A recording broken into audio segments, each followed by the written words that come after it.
I retired from the military and became a middle school teacher, but on the first day of school I was pranked by my students.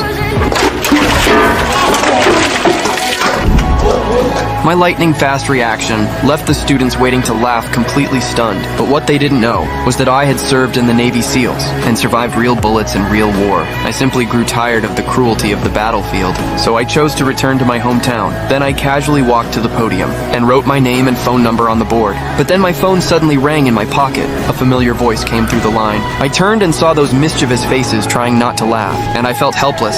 I knew that with these troublemakers, traditional lectures would never work, so I decided to teach them in my own way. Then I took a rubber band from the supply box and randomly picked up a piece of chalk.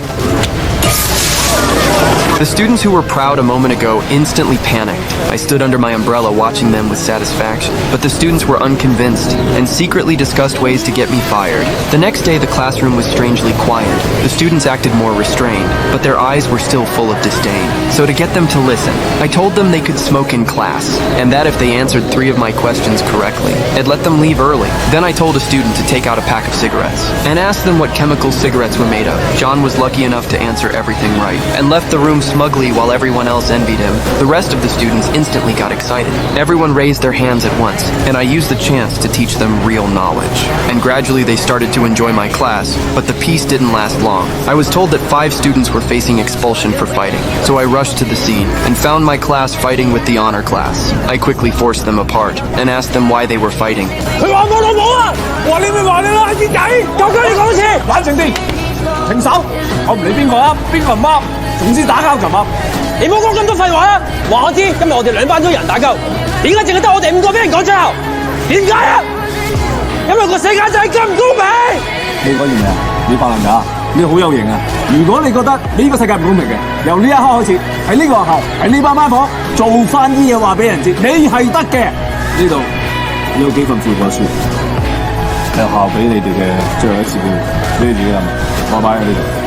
At that moment, I wasn't a soldier who only knew force, but a teacher who wanted to make them better. And the students finally understood my point. To fully understand Tony's situation, I decided to visit his home. In a rundown public housing unit, I met Tony's grandmother, but during our conversation, I learned Tony had been missing for days. And Emma told me that Tony often worked as a helper at a boxing gym. So after the visit, I immediately went to the gym his grandmother mentioned. But when they saw how gentle I looked, they didn't take me seriously and arrogantly told me to leave. But then a familiar cry for help came from the lockers. Tony was inside and scared so badly he wet himself. So the fight between me and them was about to erupt.